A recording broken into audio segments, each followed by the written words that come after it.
South Texas news leader. This is 3 News at 6. They say everything is bigger in Texas, including the mosquitoes. How one coastal Bend community is dealing with an influx of the larger than normal insects. Plus, a look at the new law that will allow an Amber Alert to go out to the public before confirming an abduction has taken place. Also, the Boys and Girls Club announcing a new location in Flower Bluff. How the nonprofit is planning to focus their resources for an even younger age group. Good evening, everyone. Thanks for joining us. I'm Bill Churchwell. And I'm Leslie Adamy. We begin tonight under the ERCOT weather watch as they are expecting a higher demand due to the extreme heat that we're seeing. That weather watch is slated to last through next week, but we want to stress that ERCOT says there is no indication of an emergency yet. Let's take a live look at the power grid. The blue line represents the demand forecast, while the purple line shows how much power suppliers are able to make. Right now, things look good. And this is the first time ERCOT has issued this notice to the public. To be clear, ERCOT, again, not asking for power conservation. But tonight, heat advisories and excessive heat warnings still in place. Chief Meteorologist Alan Holt joins us now with your first look outside. Hey, Alan. News as we come on the air tonight. Aransas Pass police are investigating the drowning of a young girl. The child, reportedly under the age of 10, was swimming at the Aransas Pass Aquatic Center just before 2:30 this afternoon when she went underwater and did not come back up. The lifeguards at the pool noticed the child go under and immediately started CPR. The child was rushed to a nearby hospital where she did not. To those dangerously hot temperatures outside. The hazardous heat has our crews looking into those extra safety precautions for you. And tonight we do have team coverage over this dangerous heat, including what to do if you have a medical condition that could make you sun sensitive. But first, let's go ahead and check in with Chief Meteorologist Alan Holt to lead us off. Alan? Yeah, we are in a heat wave. We begin tonight with breaking news out of a Rockport area man who was mauled to death by a pack of dogs in his neighborhood. That attack happening behind a home on San Antonio Street near 4th and Monkey Road in Rockport. Aransas County Sheriff Bill Mills says he is looking to file criminal charges in the horrific attack. And we will continue to stay on top of that investigation, certainly. But among the bills that were vetoed by Governor Greg Abbott was one that aimed at curbing dog attacks. The Ramon Nahara Act, or Dangerous Dog Bill, would have made it easier for cities to investigate dangerous animals. However, the governor said the laws that are already in place are working. The bill is named after a San Antonio veteran killed by a group of dogs back in February. Abbott said in his veto proclamation, existing laws are already effective, saying, quote, the justice system should be allowed to work without the overcriminalization found in this bill, end quote. He also says he looks forward to working with Representative Liz Campos, who authored the bill, to create procedures to stop attacks before they happen. The city of Portland is seeing a new type of bloodsucker take over their mosquito population.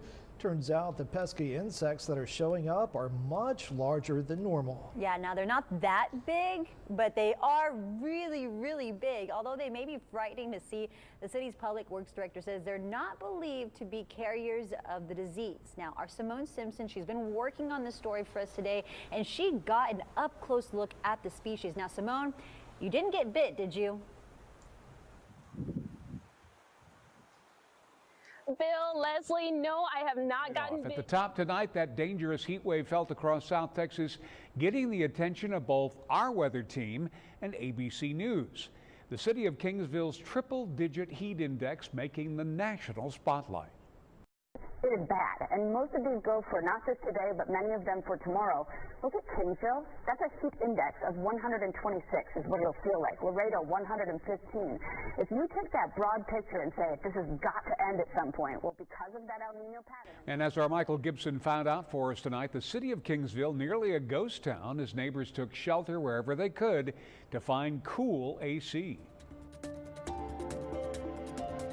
Developments tonight in the fatal dog attack out of the Rockport area. Sheriff's deputies tonight arresting a woman in connection with that case. Deputies tonight say Guadalupe Carrion remains in the Aransas County Jail tonight, facing charges of attack by a dog resulting in death. As our Michael Gibson shows us, getting information related to this case wasn't easy. Roadblock tonight for Nueces County Animal Services. County commissioners agreeing yesterday to pause work on the department's new facility.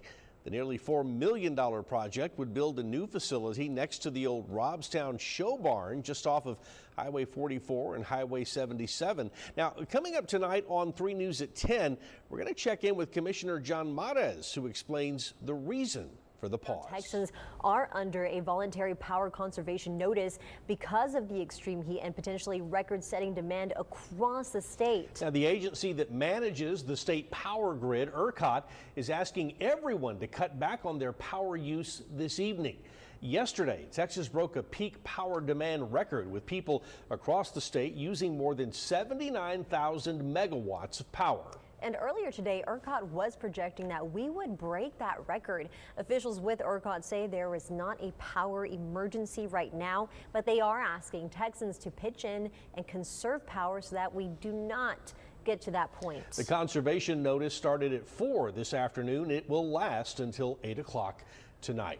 Now, there are some ways that you can conserve energy during this extreme heat. So here are some of those tips to stay cool while still taking it easy on your AC. And keeping it here on the dangerous, intense heat. Tonight in Dallas, the U.S. Postal Service mourning the loss of one of its employees who passed away of possible heat-related illness while working their route. The mail carrier was delivering along his route in a Dallas neighborhood when he collapsed. The United States Post Office released the following statement saying in part, quote, "Our thoughts are with his family, friends, and colleagues at this time. The safety of our employees is a top priority, and the Postal Service has implemented a national heat illness prevention program for all employees," end quote.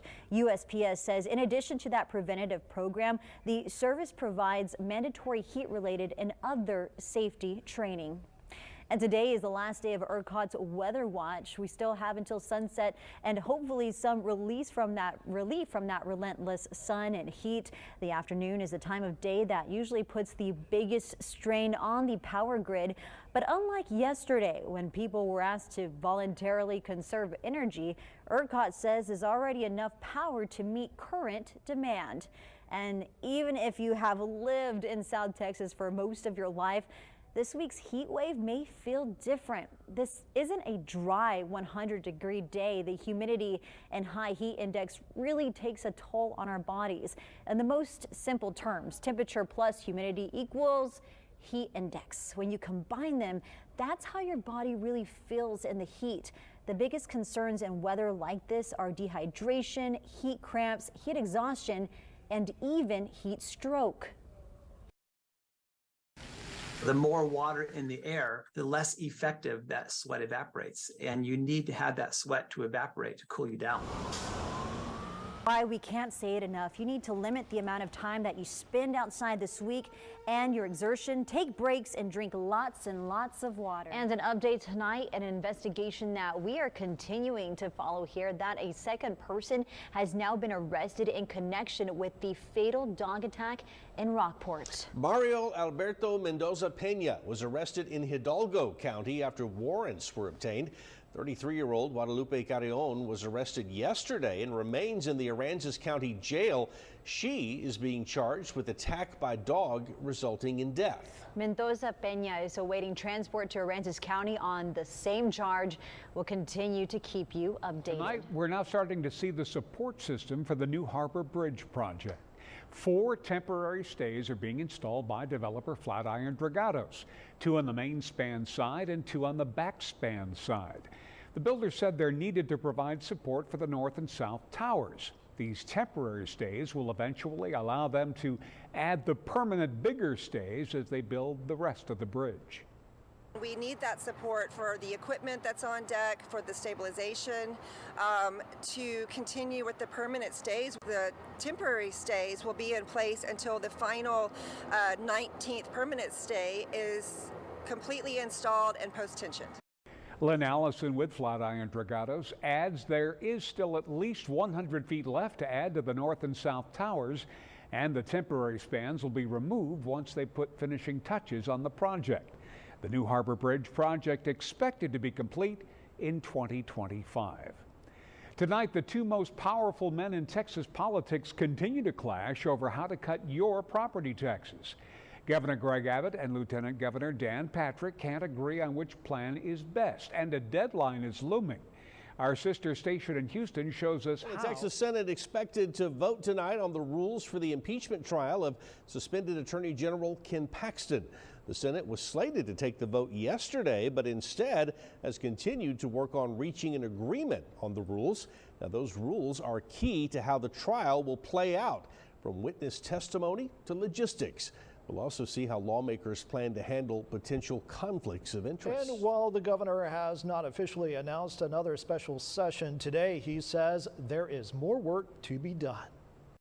We all know we're going to be coming back into another special session at the appropriate time after we complete property tax reform and cutting property taxes across the state of Texas. When that time comes to focus on parental empowerment as far as education is concerned, we'll dig into all the details at that time.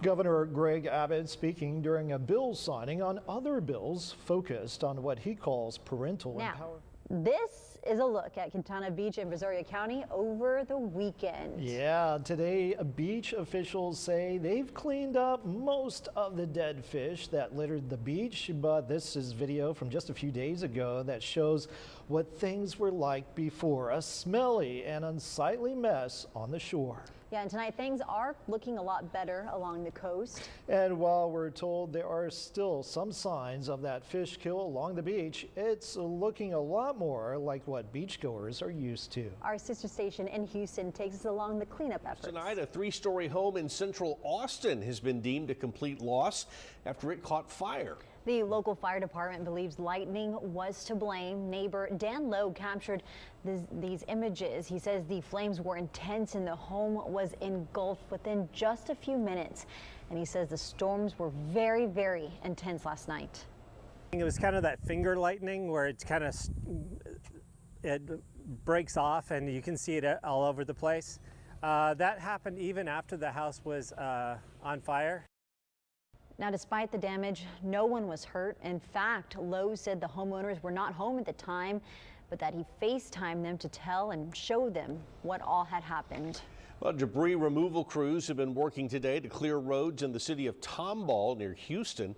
Estimated wind speeds of nearly 100 miles per hour came through this neighborhood, causing large trees to fall, damaging cars and homes. There were also significant power outages occurring. This a concern in the already hot weather. Crews are working to restore power, but until then, some homeowners are using generators to try to get through. Yeah, and on top of all that, everyone in Texas still dealing with that oppressive summer heat. Yeah, time for another look outside. For that, let's go back to meteorologist Kristen Walla. Hey there.